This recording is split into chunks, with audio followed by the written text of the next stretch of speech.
Hello and welcome to Left, Right and Centre. I'm Nidhi Razdan. On Friday night, as they drove along the busy Delhi-Kanpur highway, a gang of men stopped the car of a family and then, after tying up the father, went on to brutally rape the mother and her 13-year-old daughter. More than 3 days later, a distraught father says that they will all commit suicide if the accused are not punished within 3 months. That night, as they were assaulted, the victims desperately called the police for help, but nobody answered. They were rescued only hours later. With elections in UP now just months away, the issue has blown up for Chief Minister Akhilesh Yadav. His senior minister Azam Khan waded in today, calling the rapes a political conspiracy. Calls for the Chief Minister's resignation echoed in Parliament. 100 number पे call की BLA busy जाता रहा, कई बार लगाने के बाद फिर 2-3 बार ring भी गई, लेकिन किसी ने फ़ोन पिकअप नहीं किया, ना ही कोई बात रिस्पांस मिला। एक पीसीआर पहुंची, वो भी बहुत ज़्यादा सवाल जवाब करने के बाद जब मैंने ये कहा आ जाओ, डॉक्टर ने बदतमीजी की, जैसा कि महिलाओं ने बताया कि अरे जाओ, कहाँ सुबह सुबह आ गए, ये कहाँ चले आते हैं, कुछ नहीं हुआ, वैसे ही दालें बना के। A son desperate for justice for his mother and his 14-year-old sister. 3 days after the two were brutally raped on the Delhi-Kanpur highway, it seems the only focus is on politicizing the issue. First, this horrible comment from the Samajwadi Party's Azam Khan. Samajwadi party को बदनाम करने का इसके अलावा कोई दूसरा रास्ता नहीं। Soon the others, smelling an opportunity ahead of the UP polls, joined in, slamming Khan's comments. अपराधियों को एक तरह से मनोबल बढ़ाने वाला बयान उत्तर प्रदेश सरकार का कैबिनेट मंत्री दे रहा है। Under pressure, the state police claimed they have stepped up the probe, but there are many unanswered questions. Why was forensic evidence still lying on the spot 2 days after the crime? Where was the UP police highway patrol? Why did the number 100 not work? Back in Greater Noida, as various party delegations meet the family, they have just one demand. ये UP चुनाव के चक्कर में हो रहा है। अगर मुझे न्याय मिल रहा होता तो एसएसपी वेरिफिकेशन को नहीं हटाया गया होता। उत्तर प्रदेश सरकार से, अपने मौजूदा मुख्यमंत्री अखिलेश जी से ये चाहता हूँ कि उन्हें वापस भेजें। Frustrated and angered by first the difficult ordeal and now politics over the entire issue, the demand for the family is very clear. Hang all those responsible for this case within a matter of 3 months, else all of them will go out to hang themselves. With Ketki Angre in Bulandshahr in Ghaziabad, with camera person Sudhir, I'm Sonal Mehrotra, NDTV. Joining us on the program tonight, Mr. GVL Rao, spokesperson of the BJP, Pankhuri Pathak, spokesperson of the Samajwadi Party, senior journalist Sabha Naqvi is with us. Also with us, the former DGP of Uttar Pradesh, Mr. Prakash Singh.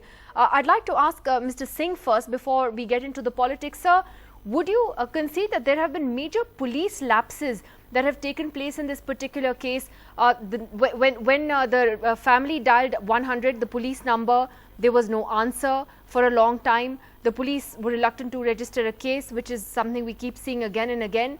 We saw evidence lying there for more than 24 hours at the scene of the crime, where people have literally walked all over it. Would you say that there have been major police lapses in this case?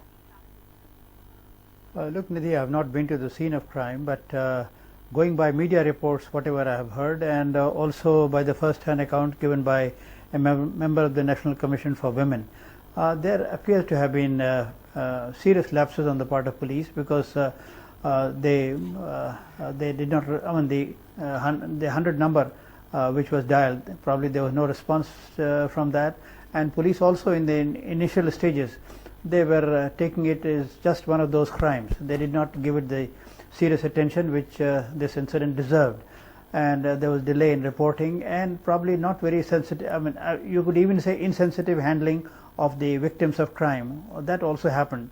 And about the scene of crime, I mean, at least media reports indicate that it was not very carefully preserved.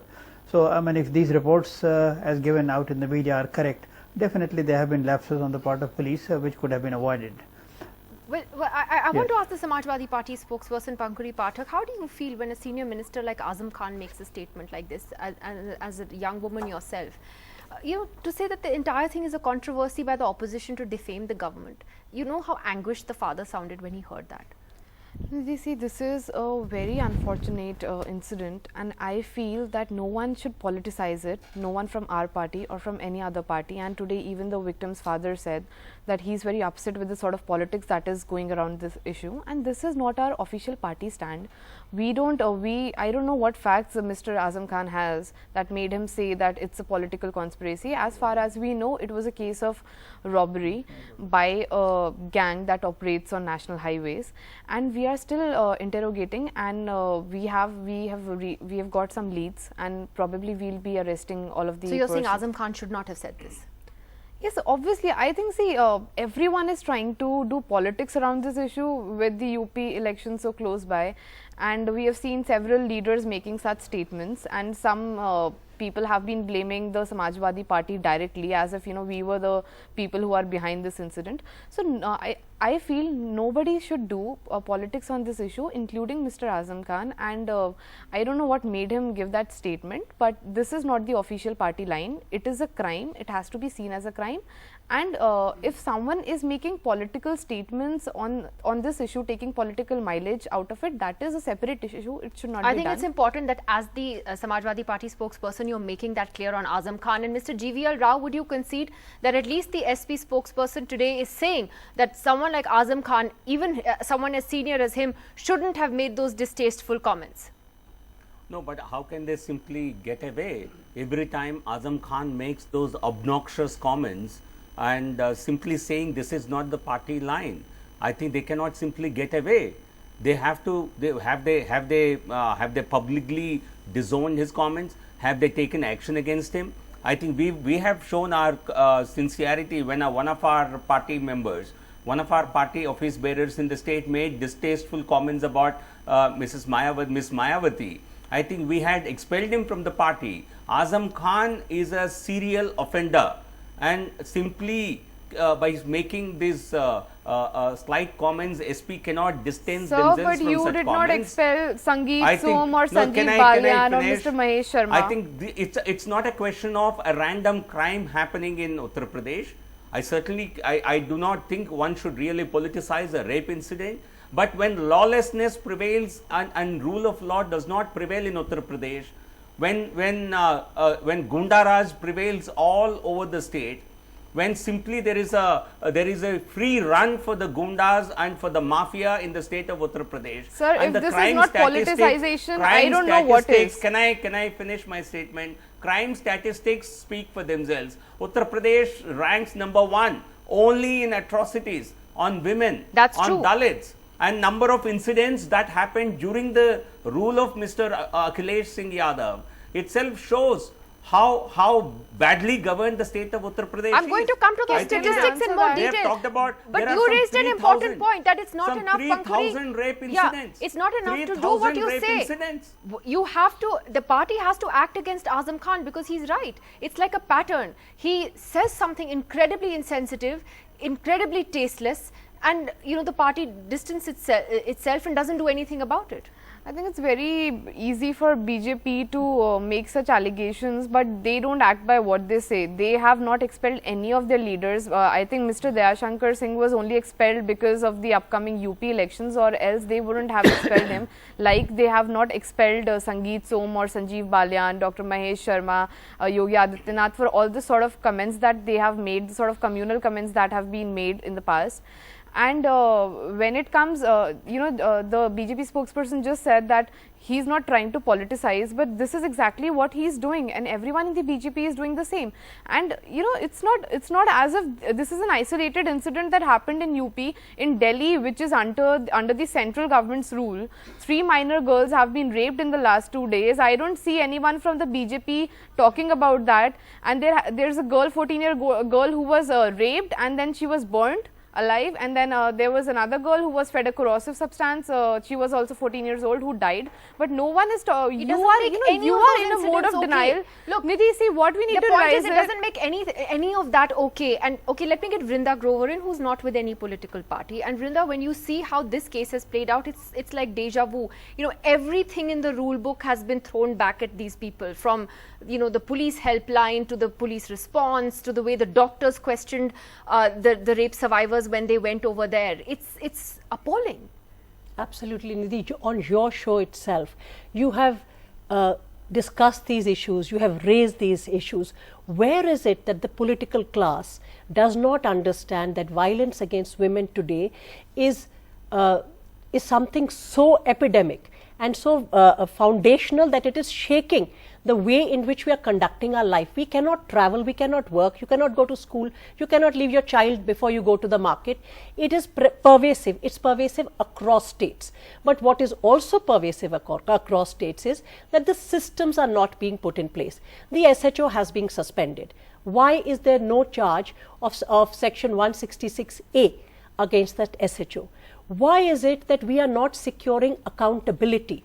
Until and unless we are going to hold people responsible, be it of the political class and be it of the police and administrative machinery, we are not going to see the change. Why does that not happen? Because women do not matter in this country.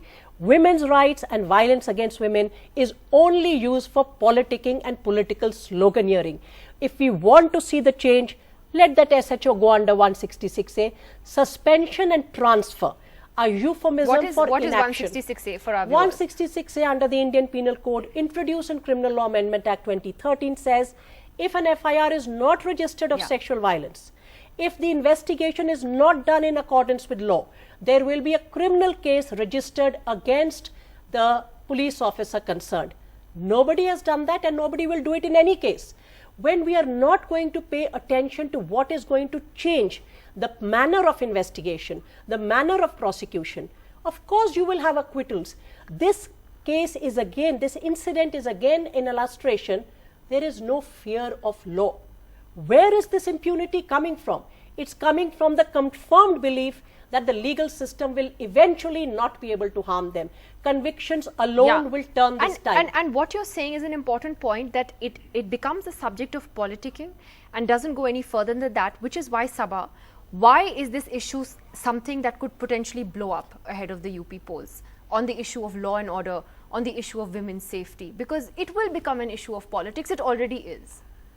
Nidhi, there's no doubt, I mean, no offense, but it's a reflection of how criminalized our system is. And let me talk in some detail about Uttar Pradesh. The minute, I have nothing personal against Akhilesh Yadav or Mulayam Singh, I've known Mulayam Singh for years and years. The minute they came to power, the Samajwadi Party, there were gundas. If I remember that scene, I've covered it. Gundas felt liberated. So you know, it's he obviously, nobody would want Gunda Raj, but the point is they are embedded in the system, and elections are coming.